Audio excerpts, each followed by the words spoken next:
Hello and welcome to study brains. I hope आप अच्छे होंगे, मज़े में होंगे, खुश व खुशहाल होंगे। तो आज के वीडियो में हम इंग्लिश के ऊपर बात करेंगे। इससे पहले 2 लेक्चर्स मैंने काफ़ी टाइम पहले अपलोड किए थे। तो उन 2 वीडियोस में हमने almost introduction of parts of speech complete किया था। मैंने आपको थोड़ी सी इंट्रोडक्शन दी थी कि नाउन क्या है, प्रोनाउन क्या है, एडजेक्टिव क्या है, एडवर्ब क्या है, कंजक्शन क्या है, प्रीपोजिशन क्या है, वर्ब क्या है और इंटरजेक्शन क्या है। और उसके साथ साथ मैंने आपको आर्टिकल के बारे में भी थोड़ा सा बताया हुआ था। तो आज हम क्या करेंगे, आज हम थोड़ा सा सेंटेंस, फ्रेज और क्लास को जानेंगे। फिर हम कल से मुझे लगता है नाउन को शुरू करेंगे। तो इसी तरह से अब लेक्चर्स आपको आएंगे कश्मीर ज्योग्राफी पे और साथ ही साथ इंग्लिश पे एक लेक्चर भी आएगा। तो अगर आपने इस लेक्चर से पहले 2 लेक्चर्स नहीं देखे, उनको पहले देख लीजिए ताकि आपको समझ आए कि नाउन होता क्या है। लेकिन फिर नाउन को हम इन डिटेल पढ़ेंगे, प्रोनाउन को, एडजेक्टिव, एडवर्ब, सारे पार्ट्स ऑफ स्पीच को हम डिस्कस करेंगे डिटेल में। असल में पार्ट्स ऑफ स्पीच होता क्या है, देखिए इन सारों को हम मिला के कुछ इवेंट बनाते हैं। मिसाल के तौर पे मैं कहूँ आई एम टीचिंग इंग्लिश, तो उसमें प्रोनाउन आएगा, उसमें एडजेक्टिव आएगा, उसमें एडवर्ब आएगा, उसमें कंजक्शन हो सकता है, उसमें प्रीपोजिशन हो सकता है, उसमें वर्ब हो सकता है। तो उसको कहते हैं, हालांकि वर्ब के बगैर कोई सेंटेंस बनता ही नहीं, वही वर्ब तो ज़रूर होगा। तो उसको हम कहते हैं parts of speech. Simply parts of speech वो चीज़ होती है जिनको हम टुगेदर करके एक इवेंट बनाते हैं, एक कंपोजिशन बनाते हैं, एक मजमून बनाते हैं। तो चलिए आज के वीडियो में हम फिलहाल बात करेंगे सेंटेंस क्या होता है फ्रेज क्या होता है और क्लास क्या होता है। देखिए सिंपली सेंटेंस जो होता है ना, ये ग्रुप ऑफ वर्ड्स होता है, ठीक है। और स्टार्ट होता है कैपिटल लेटर से, एंड होता है फुल स्टॉप से। इसमें सब्जेक्ट वर्ब कॉम्बिनेशन होती है, यानी इसमें एक सब्जेक्ट होता है, एक वर्ब होता है। साथ ही साथ ये एक मीनिंगफुल सेंस देता है, इसको हम सेंटेंस कहते हैं। सेंटेंस में 2 इंपॉर्टेंट चीज़ें होती है, उसमें combination of phrase and class होती है, राइट। यानी इसमें फ्रेज भी होती है और क्लास भी होता है, या 2 क्लासेस हो सकते हैं। For example, he goes to school on time, तो कहता है he goes to school on time. अब इसमें सब्जेक्ट कौन है, ही इसमें सब्जेक्ट है, गोज इसमें वर्ब है। तो सब्जेक्ट और वर्ब मिला के एक क्लास बनाते हैं, इसको हम कहते हैं क्या, क्लास। आ गया क्लास। टू स्कूल, टू क्या है, प्रीपोजिशन है, इसको हम बाद में देखेंगे। ऑन टाइम, फिलहाल हम फ्रेज और क्लास को समझेंगे। ऑन टाइम इसमें क्या है, ऑन टाइम इसमें फ्रेज है। अब ये फ्रेज और क्लास है क्या चीज, इनको हम अच्छी तरह से आज के लेक्चर में समझेंगे, फिर इसके बाद बाकी चीजें भी हम डिस्कस करेंगे। देखिए क्लास और फ्रेज में क्या फर्क होता है, थोड़ा सा मैं पहले बताऊं फिर मैं पढ़ के बताऊं। क्लास एक ऐसा सेंटेंस होता है, एक ऐसा छोटा सा जुमला होता है जिसका अपना मीनिंग हो भी सकता है, नहीं भी हो सकता है। लेकिन फ्रेज जो है इसमें मीनिंग कभी सेंसफुल मीनिंग, कंप्लीट मीनिंग नहीं देगी। फॉर एग्जाम्पल मैं कहूँगा ऑन टाइम, आप कहोगे क्या ऑन टाइम। मैं कहूँगा एट ऑफिस, आप कहोगे क्या एट ऑफिस। मैं कहूँगा इन द कॉर्नर, आप कहोगे क्या इन द कॉर्नर। यानी इसमें हमेशा इनकम्प्लीट सेंस होता है, इसमें इनकम्प्लीट मीनिंग होता है फ्रेज में। अब हम देखते हैं फ्रेज अच्छी तरह से। देखिए फ्रेज क्या होता है, it is a group of words with no subject verb combination. इसमें सब्जेक्ट वर्ब कॉम्बिनेशन नहीं होता है, जबकि क्लास में वो होता है जो हम आगे देखेंगे। It does not give a meaningful sense. अब ये मीनिंगफुल सेंस नहीं देता है इसमें, क्यों, क्योंकि इसमें सब्जेक्ट वर्ब कॉम्बिनेशन जब नहीं होता है तो ये कैसे मीनिंगफुल सेंस दे सकती है। मिसाल के तौर पे मैं कहूँ एट 6 एंड 7, एट 6 एंड 7 का मतलब होता है in a state of disorder, right. In a state of disorder मतलब एक परेशानी की हालत में। तो इसमें पता ही नहीं है कि क्या बोल रहा है, असल में कौन है, तो इसमें कंप्लीट सेंस नहीं आती है, इसलिए इसको क्या कहते हैं, इसको फ्रेज कहते हैं। इसी तरह से कुछ और एग्जांपल्स हम देखेंगे। We are sorry for her departure. अगर मैं इतना कहूँ हर डिपार्चर, तो किसका डिपार्चर, कौन डिपार्चर, तो ये पता नहीं लगता है। लेकिन अगर मैं कहूँ we are sorry for her departure, we इसमें सब्जेक्ट है, आर इसमें वर्ब है, तो ये एक क्लास बन गया। सॉरी फॉर हर डिपार्चर, तो हर डिपार्चर इसमें एक फ्रेज है। He is a man of kind nature, he क्या है, इसमें सब्जेक्ट है, इज क्या है, इसमें वर्ब है, तो ये क्लास बन गया। जब सब्जेक्ट और क्लास आ गया तो एक क्लास बन गया। ऑफ काइंड नेचर, अगर मैं कहूँ काइंड नेचर, कौन काइंड नेचर, किसका काइंड नेचर, तो ये एक फ्रेज फिलहाल है। In the end we all have to die, कहते हैं इन द एंड। अगर मैं कहूँ इन द एंड, क्या इन द एंड, तो इसमें मीनिंगफुल सेंस नहीं है, तो ये क्या बनती है, ये फ्रेज बनती है।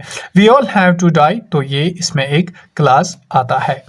ही वर्क्स वेरी स्लोली, अब कहता है कि ही वर्क्स वेरी स्लोली, तो ही वर्क्स वेरी स्लोली, अब क्या कहता है, ही वर्क्स वेरी स्लोली, यानी ही वर्क्स इसमें सब्जेक्ट और वर्ब है, तो वेरी स्लोली का मतलब होता है ये एक फ्रेज है। वेरी स्लोली अगर मैं बोलूँ वेरी स्लोली, तो आप कहोगे कौन वेरी स्लोली, क्या वेरी स्लोली, तो आपको समझ नहीं आएगा। इसलिए सिंपली फ्रेज हम कहते हैं उस ग्रुप ऑफ वर्ड्स को जो एक कंप्लीट सेंस नहीं देता है। अगर कोई पूछे कि क्यों कंप्लीट सेंस नहीं देता है, तो इसमें रीज़न ये है कि इसमें सब्जेक्ट और वर्ब की कॉम्बिनेशन नहीं होती है। अब सब्जेक्ट क्या होता है, वर्ब क्या होता है, वो हम आगे अच्छे से देखेंगे। अब चलते हैं क्लास पे। देखिए क्लास क्या होता है, क्लास होता है सेंटेंस का ही पार्ट। जिस तरह से मैंने आपको कहा कि सेंटेंस ग्रुप ऑफ वर्ड्स होता है जिसमें क्लास और फ्रेज होती है, तो क्लास क्या बन गई, ये सेंटेंस का पार्ट होता है। It has a subject verb combination, अब क्लास में क्या होता है, इसमें सब्जेक्ट वर्ब कॉम्बिनेशन होती है। इट मे और may not give a meaningful sense, ये दे भी सकता है मीनिंगफुल सेंस और दे भी नहीं सकता है। अब देगा कब, कब देगा, जब ये इंडिपेंडेंट क्लास होगा। अगर डिपेंडेंट होगा तो फिर ये मीनिंगफुल नहीं देगा। तो इससे मतलब है कि क्लास की दो किस्में होती है, एक होता है इंडिपेंडेंट क्लास, दूसरा होता है डिपेंडेंट क्लास।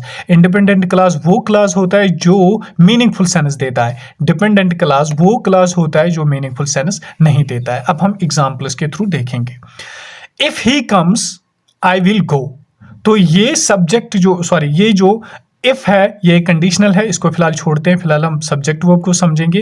ही सब्जेक्ट है, वर्ब कम्स वर्ब है, आई विल गो तो सब्जेक्ट है, ये वर्ब है, तो दोनों इसमें क्लास है, यानी इसमें दो क्लासेस है, तो इसको हम क्या एक कंप्लीट सेंटेंस कहेंगे। लेकिन he said that he would come, वो कहता है कि वो आएगा।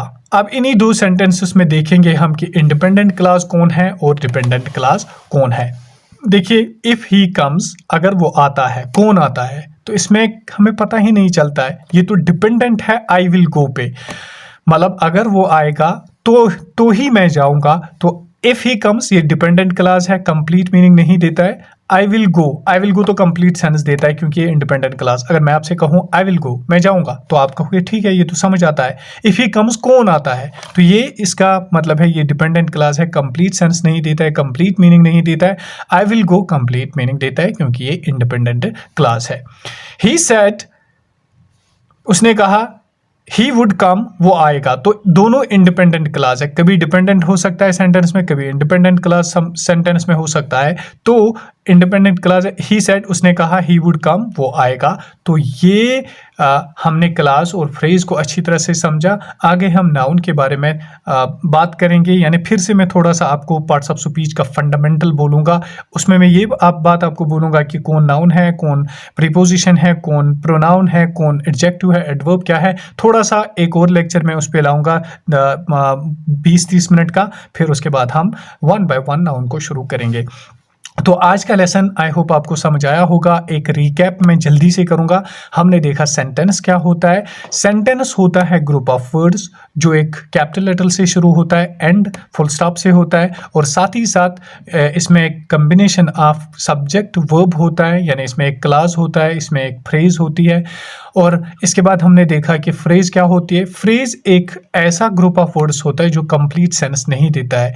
क्यों नहीं देता है? क्योंकि उसमें सब्जेक्ट वर्ब कम्बिनेशन नहीं होता है। उसके बाद हमने देखा क्लास क्या होता है। मैंने बोला क्लास ग्रुप ऑफ वर्ड्स होता है या कम्बिनेशन ऑफ सब्जेक्ट वर्ब होता है, यानी इसमें सब्जेक्ट भी होता है और वर्ब भी होता है। तो जब भी किसी सेंटेंस में सब्जेक्ट होगा, वर्ब होगा, तो आप समझ लेना कि वो क्लास है। यानी इसमें इफ ही कम्स ये एक क्लास है, आई विल गो ये दूसरा क्लास है, ही सेड ये एक क्लास है, दैट ही वुड कम तो ये एक क्लास है, क्योंकि इसमें सब्जेक्ट ये है, वर्ब ये है, सब्जेक्ट ये है, वर्ब ये है। आई होप यहाँ तक आपको क्लियर हुआ होगा। आगे हम सीरीज को कंटिन्यू करेंगे। और geography, Jammu and Kashmir geography को भी मैं शुरू करूंगा। एक लेक्चर इस पे आएगा, एक लेक्चर उस पे आएगा, लेकिन हो सकता है कि अल्टरनेट डेज पे आएगा, लेकिन कंटिन्यू मैं नहीं कर सकता हूं शायद, क्योंकि बहुत ज़्यादा लिखना पड़ता है। Thank you so much, stay happy and stay blessed. अगर आप चैनल पे नए हैं, चैनल को सब्सक्राइब कीजिए, वीडियो को दूसरों तक ज़रूर शेयर कीजिए, और साथ ही साथ अगर आपको PDF चाहिए तो आप 7006546922 पे व्हाट्सएप कीजिए, आप अपने PDF हासिल कर सकते हैं। PDF आपको क्यों चाहिए? क्योंकि PDF से जल्दी होता है, वरना लिखने में आपको बहुत ज़्यादा टाइम लगता है।